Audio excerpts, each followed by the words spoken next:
think definitely may mga aspeto ng education system natin na talagang kailangan na, kumbaga nasa ER na talaga, kailangan i-rescue natin, emergency na.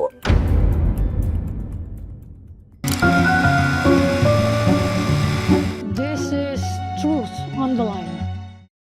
Common description sa state ng education natin nasa crisis.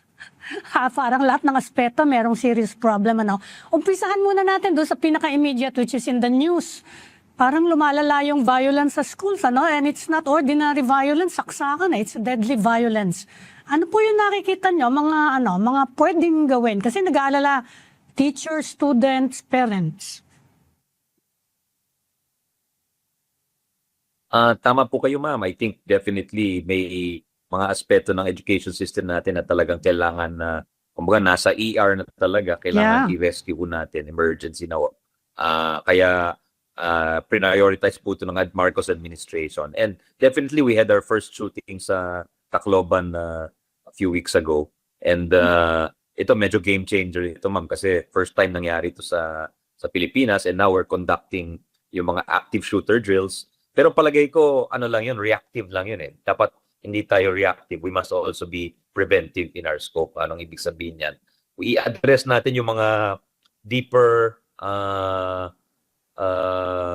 yung mga more complex problems. Dahil usually may issues yan sa pamilya, may issues sa social media, may issues sa pag-handle ng school community. Minsan may bullying, minsan may family problems. So all of these things, it's a very complex phenomenon, school violence. Pero I think ang gusto ng ating mahal na Pangulo, ang gusto ng ating mga magulang is a safer environment. And i-prevent natin. Ayaw nila na nangyayari ito. So dapat may red flags or may risk factors tayo. Kaya kung nakikita natin, nag-iiba na yung behavior ng isang bata, hindi na siya nag-engage, or madalas ang absences, or madalas yung getting into arguments with classmates, siguro may ganong aspeto na yun na our teachers must be, our educators, our non-teaching staff must be better at spotting some of these warning signs so that it doesn't escalate to a point where it will become violence, di ba? Kasi normal naman yung, because adolescence is a very turbulent period for many individuals. Yung sabi nga nila, hindi pa fully developed yung ating rational adult decision making and executive functions, and yet on full drive yung part of the brain natin that deals with emotion. So highly emotional, highly stressed, and yet children now are exposed to so many stimuli, di ba? O there's online, there's bullying. So kailangan medyo sensitive na ang ating school communities to all of this. And we say that of course we include the parents, but yung trato talaga ng ating mga principals and teachers is parang bahay talaga yon, and they should treat them not just as students but also as members of a larger family or community, and have a more caring attitude. I think that should be part of it, while at the same time nagsistricto din tayo sa mga security aspects dealing with security, like having better security protocols, having CCTVs, having yung metal detectors, yung pag-aayos ng bakod, siguradong walang makakatalon doon or makakalipat, and then also coordinating with the other government agencies. So pagdating sa peace and order, of course, you're talking about the Philippine National Police, you're talking about DILG and the local barangay officials. So importante yung coordination. But at the same time, dapat bantayan din natin ito yung bago, Ma'am Ami, na hindi natin na-encounter nung panahon natin.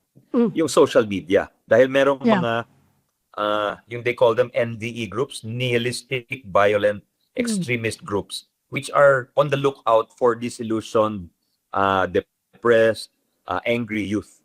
And the aim is to recruit them and to do violent acts. So, yan, bantayan po talaga natin. At pinaliwanag ng mga PNP experts yan, pinaliwanag din ng DICT at saka ng DOJ yan, na talagang these are networks which have worked for many years, dealing with things like sexual harassment, with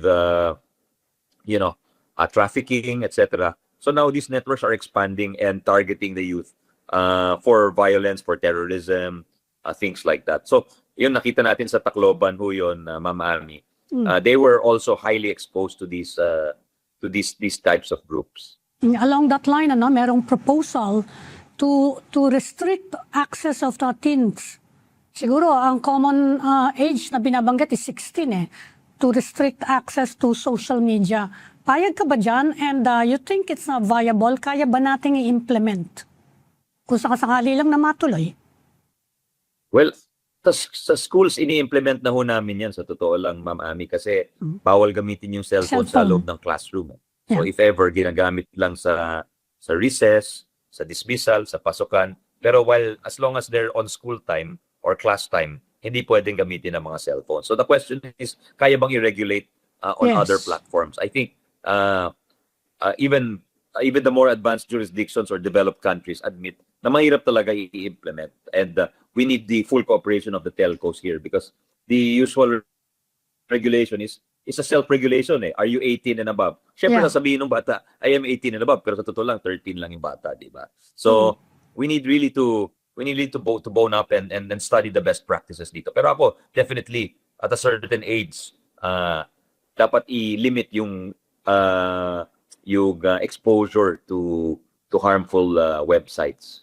Kung ikaw, you're a parent yourself, kung ikaw, anong sasabihin mong pwedeng age? Siyempre, kukonsultahin ka dyan Well, I have a 15-year-old son, no? And we allow him to use his cell phone, but limited ang time niya. We allow him to use it. And at a certain time, he has to stop using his phone already.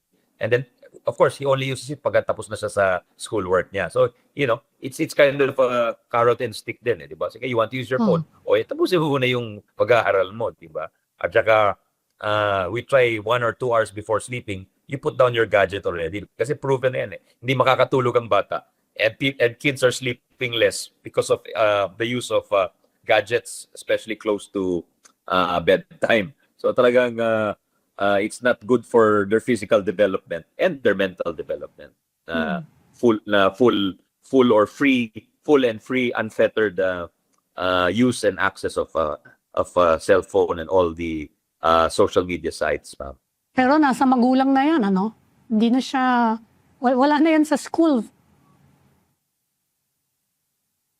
That's the thing, ma'am, because really the first layer is really our parents and our families. But as you know, because we are very unconventional ang society ng Philippines in the sense that we have so many OFW families and our geography is also inter-island. So, minsan yung bata nasa uncle, nasa lola, nasa pinsan.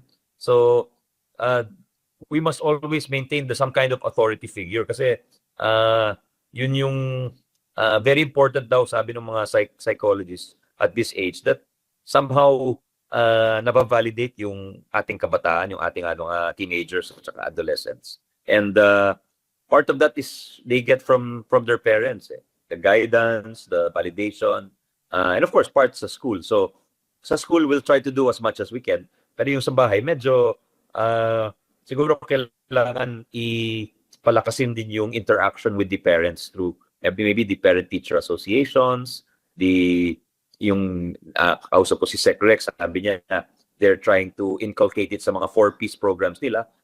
Sige, dapat maging mabuting magulang kayo kasi tumatanggap kayo ng ayuda, pero bahagi ng responsibilidad ninyo, maging mabuting magulang din. So I think this is something not exclusive to DepEd. Siguro pati local governments, Ma'am Ami, kailangan involved din po dito. Kasi this is parang a family, community, society issue na talagang how is it to be a good parent in the year 2026 and beyond?